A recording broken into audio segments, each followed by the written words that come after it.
fellow Falcoholics, what is up? Welcome to another episode of the Falcoholic Live. I'm your host, Kevin Knight, at Falcoholic Kevin on Twitter, here to bring you the next in our veteran Falcons film review series. We've been taking a look at some of the free agent additions the Falcons have made this offseason. The first couple we did, if you haven't seen yet, Mike Davis, the running back formerly of the Panthers, and Fabian Moreau, the cornerback formerly of Washington. So if you haven't seen those, go check those out for sure. Today we're going to be getting into possibly the player who may play the most snaps of anyone that we've covered so far, and that would be safety Erik Harris. Spent the last 4 seasons with the Las Vegas Raiders, and a player that is intriguing. Falcons got him for a very affordable amount of money. Harris has a lot of starting experience. This is a guy who is probably right now tabbed to be the starter at strong safety. The Raiders played him mostly at free safety, which is curious, and we're going to get into why that is. But I think this is a player that Dean Pease would like.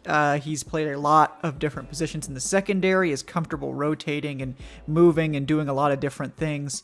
But, we're going to find out that Erik Harris is not necessarily the highest ceiling player. He does have some limitations, but I think this is a solid starter that the Falcons have to help them with their safety woes, which are pretty bad, as I'm sure all of you know. Before we jump into the film, just want to cover some of the basics about Harris. He's listed at 6'2", 220 pounds, so a very good size for a strong safety. Exceptional weight and height to cover up and match on tight ends.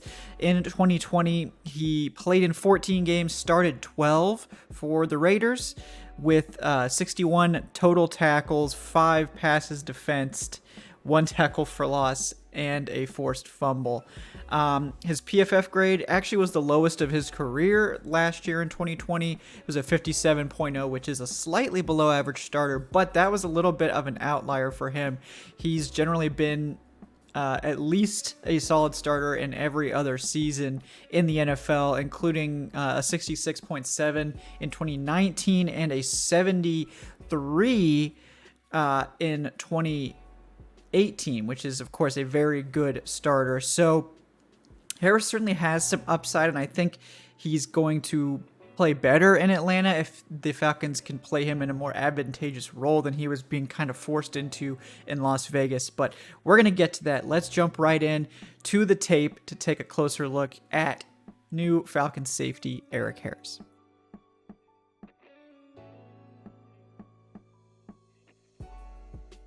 So what better way to start off the film review than by watching a team defeat the New Orleans Saints? The Raiders did play the Saints last year in Week 2 on Monday Night Football. You may remember the Raiders actually beat the Saints, which was, of course, a great week for Falcons fans. But we're going to see Erik Harris. He is a starter for the Raiders at this point in the season. He missed a few games with injuries and was actually on the COVID list at one point, but this is very early in the season. He is firmly the starter. And what you're going to see is that often the Raiders will deploy Harris as the cover 1 single high free safety. And we're going to get into why this is not an ideal role for Harris. But on this play, this is actually a very positive play from this position. And the reason that Harris can succeed at single high is because he reads the quarterback very well. He has great instincts, and he's very smart. He knows where he's supposed to be. He knows what he's supposed to be doing. He's rarely caught out of position, but he has some physical limitations, particularly with his range, that kind of limit his effectiveness in a deep safety single high role. We're going to get to that. But this play, very positive play for Harris. So we'll just go ahead and watch the play real quick. It's 3rd and 3, so this is a crucial down and distance for the Saints. Erik Harris is actually going to read this route coming in front of him and break up the pass by just kind of breaking on that ball, actually preventing the touchdown here, preventing the conversion. So a very key play for Harris there. So we can go back to the start of this play here. So we can see Erik Harris in his single high roll. He's going to get a route coming right in front of him, and he's just going to kind of charge in on it. reading the quarterback, reading the route, breaking, and he's going to be able to break up this pass, prevent the third down conversion in this key situation. So watch that one more time in slow motion. You're going to see the receiver come up from the bottom of your screen down there running, this kind of up and in route here, where it's basically up to Harris to make this play because the other zone defender is too far off, and Harris just closes really fast, is able to jar the ball out with a physical hit there to keep this from being a conversion and extending what looked like a scoring drive, a touchdown drive for the Saints. So very nice play right off the bat from Erik Harris early in this football game.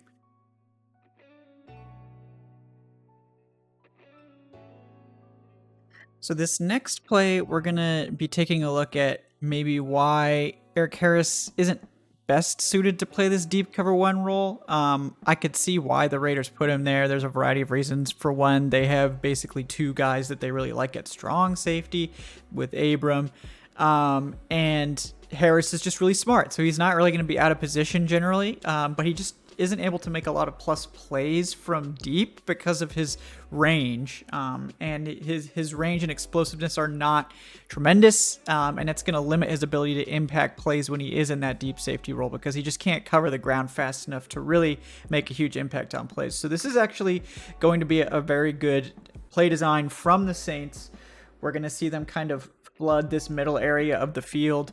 So we're going to see 17 kind of come up and screen past the safety and cut in, trying to draw attention away, when the real target of this play is going to be number 10, who's going to come right here into the vacated part of the zone and try to catch a pass right here. Harris, in his alignment, has to respect that deep route screaming up the field. So he has to kind of delay for a moment and follow it. But he is going to correctly read that the ball is going here, and he's going to close on that play. But he's not going to be able to get there fast enough to break up the pass or really make an impact. Even though he's doing all the right things in terms of processing, he's respecting the deep route, which is his first responsibility. Then transitioning, he's showing off his smarts here, but he just doesn't have the physical ability to necessarily make up the ground he needs to make a plus play here. So let's watch this play real quick. So yeah, you're going to see a lot of guys in the middle of the field to cause confusion. 17 is going to run past, and then the actual ball is going to go there right at the 20. Harris is going to miss his tackle attempt, unfortunately. Let's do this one more time from the top here. So all these guys in the middle of the field just flooding is going to force these guys to think. So Harris has to initially respect that route screaming upfield. And he takes a step towards it, but he immediately changes back because he sees the ball's already been thrown. And he doesn't take the best angle. I think part of that had to do with him having to respect that other route screaming up the field, but isn't able to make the tackle, not able to get there in time to really affect that throw. And that's just a limitation of his game. He doesn't have great burst, change of direction ability. He's just not a plus player necessarily from that deep spot. But because he's got the smarts, he's not going to be out of position, and he's not going to necessarily hurt you there. But the big impact plays you'd be hoping for from your deep safety, that's just not really going to be Harris's game.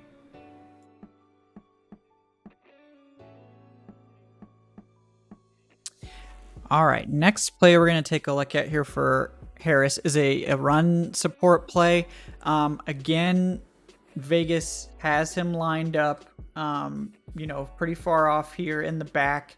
He's going to be responsible for Alvin Kamara on the outside, which, of course, is a very, very difficult assignment for any safety to try to keep up with Alvin Kamara on these wide zone plays, which is what this is going to be.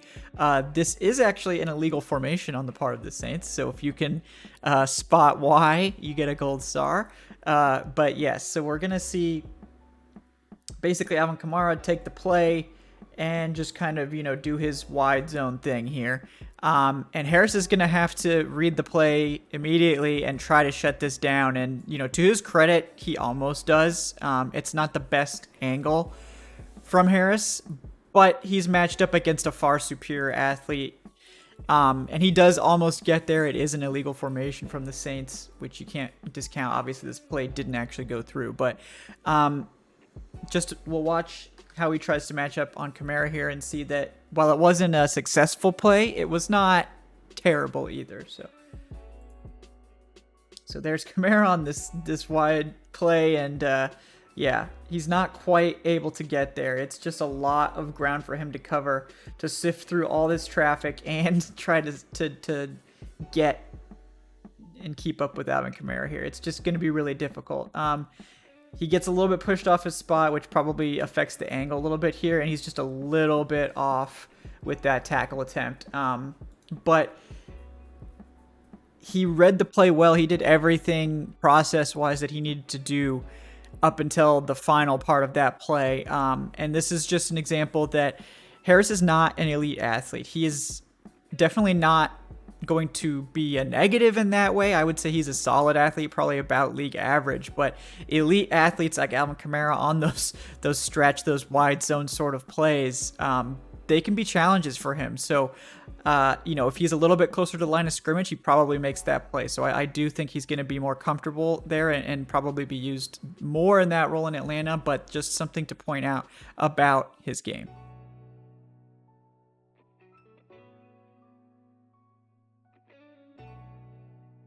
All right, we're going to take a trip in the time travel machine back to 2019. This is week 10. Oakland, officially still, versus the Los Angeles Chargers. This was one of Harris's craziest games. I think he had like 2 official interceptions, but like 4 interceptions. One that was like called back, another one that was like nullified. Like, it was wild. Like, this was one of Rivers's games where he just is reckless with the football, and Harris was taking advantage of it big time. This is actually going to be a pick 6 from Harris, and it's not necessarily that anything he does is overly special, but he's in the right place. He's in the correct spot. And Rivers is going to have his receiver fall down, unfortunately, and just launch this in. And I assume it's supposed to be a timing route. And Harris is going to be right there to pick it off. And he's going to show off some pretty impressive long speed to get this as a pretty long pick 6 here. So let's watch the play.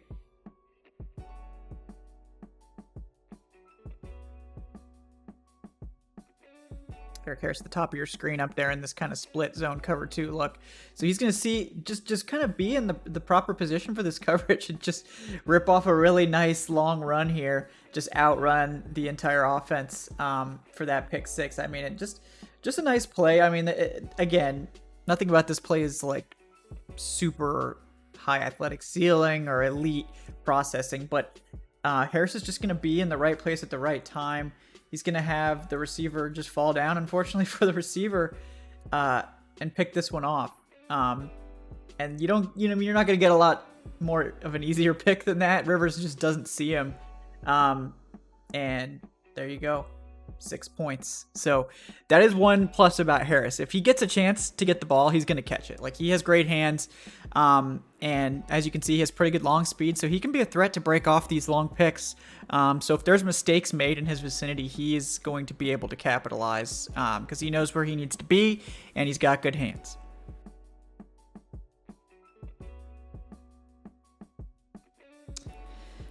So here we're going to see a tight end coverage rep from Harris. He's going to be matched up on Lance Kendricks here of the Chargers in a goal-to-go situation. This is a tough assignment, obviously, for any safety. Kendricks is here.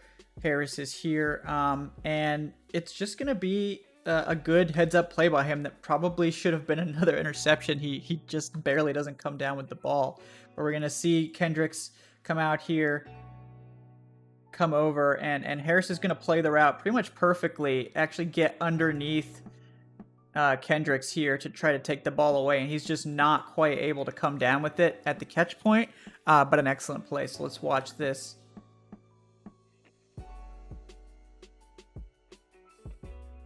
Yeah, he's just not quite able to catch it. This is definitely a risky throw from Rivers here into very tight coverage. It's the red zone, not a lot of space. We're just going to see the tight end get handed off. Harris is going to pick it up immediately. He's going to be all over the route. He starts to get in front of it immediately, which is what you're supposed to do, and he's just right there to make the play. I think the way that Kendricks falls kind of prevents the catch, so that's just unlucky on his part, but very easily could have been another pick for Erik Harris there, and just a good play and coverage. Again, I think that's where Harris needs to be played, is in these short areas, these short zones where and against tight ends, like where I think his athletic limitations won't be so pronounced. I think that's his future in Atlanta. I think that sort of stuff is where he's going to be more of a plus player for you than the deep stuff.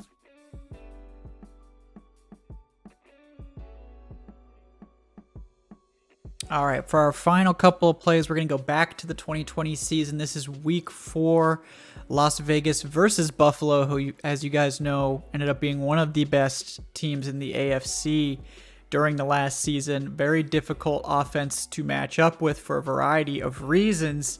And this is going to be a play from Erik Harris where he's not entirely successful, but again, he's doing the right things. He's got the right process. He's in tight coverage. He does end up preventing the touchdown here with a clutch tackle at the end, but again, being played in deep coverage, which I don't think is his best strength. His smarts are what are allowing him to be, successful here in the way that, preventing a touchdown is successful, but obviously not the ideal outcome. So basically what we're going to see is Harris back here as the single high safety.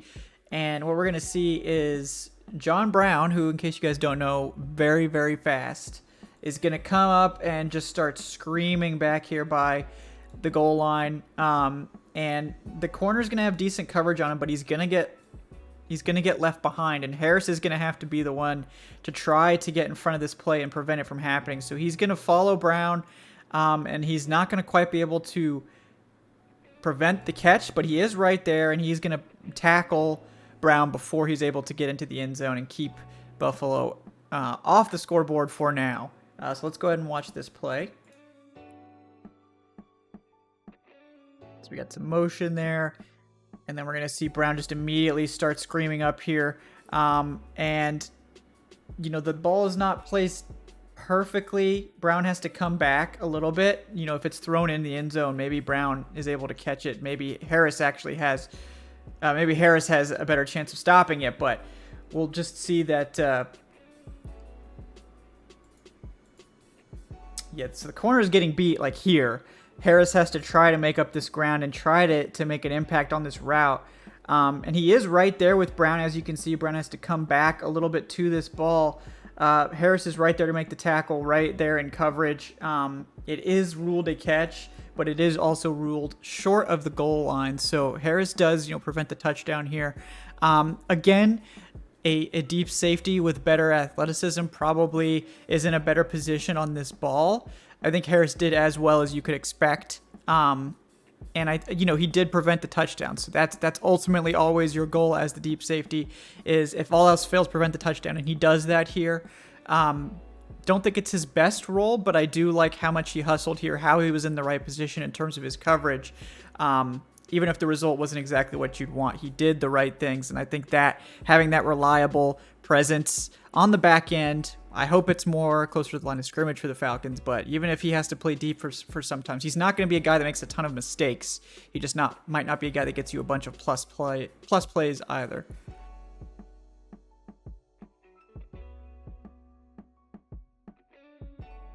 All right, final play we're going to take a look at. This is 3rd and 12, late in the fourth quarter, 3:53 to go. We're actually going to see Harris get a chance to play in the box here. It was very rare, but he's going to be right here. He's actually going to creep up even more, suspecting run. And basically, he's going to just show that he knows what he's doing. He's going to fill the gap he needs to fill, get in here, and make a tackle to keep this as a very minimal gain here on 3rd and 12, which, of course, if they could prevent this from being a first down, then you get off the field. So important play here that he does exactly what you would need him to do. So he's going to start creeping up here, going to immediately fill the gap that he needs to get into, kind of avoid a block, and then just make a nice solid tackle there. So So watch that one more time in slow motion just so you guys can see the processing. But yeah, he can see the gap being created. He knows where he needs to go. The pulling guard is there as well, so he's got to be a little bit careful not to get washed there. He does manage to kind of sidestep it and get in there, get his hands on the running back and make the tackle. I would not call Harris a great tackler. I would call him like a solid one. Not going to necessarily miss constantly, but I don't think he's a tremendous hitter, and I don't think his angles are necessarily the best. So, that maybe hurts his projection as like a thumping, strong safety, but very smart, not going to make a ton of mistakes in coverage, and he's going to be in the right place to make the tackle all the time. And he does have that good size. I think that he's got more upside here than he does playing deep. But again, good run support rep. I mean, nothing overly special, but he makes the right read. He gets his nose in there, avoids the pulling guard, and is able to make that tackle for just a 2-yard gain. That's what you want to see from a box safety in that scenario. All right, folks. Well, there you have it. Safety Erik Harris. A lot more tape to evaluate on this guy as opposed to someone like Fabian Moreau, who only played a handful of snaps last year. As you can see, Harris is not someone you should expect to like show up and be a top 10 safety. This is a guy I think that can be a starting safety for the Falcons at strong safety. I think he can play split zones. I think he can rotate deep. I don't think he's going to be a plus player for you deep. But the flexibility to rotate him there and know that it's not going to be a disaster is valuable to Dean Pease, and I'm sure that's why they targeted Harris, because they know he can play at all 3 spots. He can pop up in the box as a quasi linebacker. He can play split zones. He can play cover 2, and he can play cover 1 if absolutely needed, even if that's not his best role. But he's just smart. I think he's smart and has great instincts. If he gets a chance to pick a ball, he will. He's just kind of a solid athlete with good size. That's basically who he is. So he's mostly going to rely on his smarts. If that reminds you of Ricardo Allen, if Ricardo Allen was 6'2", 220, it might be Erik Harris. So I like the signing. It was very affordable. I would not be shocked at all if Harris is the day 1 starter at strong safety. And I think he'll be just fine there. I don't think he's going to be a player that Falcons fans are going to be mad at on a weekly basis. I doubt he's going to have a ton of splash plays. That's not really his game, but he might be someone that you just kind of forget about. And honestly, on a defense that has had a lot of players that are hard to forget for the wrong reasons, having someone like that, a steady presence at strong safety, that's going to be a solid starter for you at worst. I think that's a great add for the Falcons, particularly at the price and considering how limited they were on resources. So I hope you enjoyed the video. If you did, please like and subscribe. You can check out the live version of the Falcoholic Live on Wednesdays at 8:10 p.m. Eastern. I would also encourage you to check out the Patreon if you're interested in supporting the channel on a monthly basis. We have several tiers there. You'll earn our eternal gratitude and also access to some exclusive content, Falcons Q&A sessions with the crew, and ad-free, very high-quality audio versions of all of the podcasts of the live show. Otherwise, guys, I'm Kevin Knight at Falcoholic Kevin on Twitter. You can follow the show at Falcoholic Live. Until next time, guys, have a great weekend. We'll see you next time on the Falcoholic Live.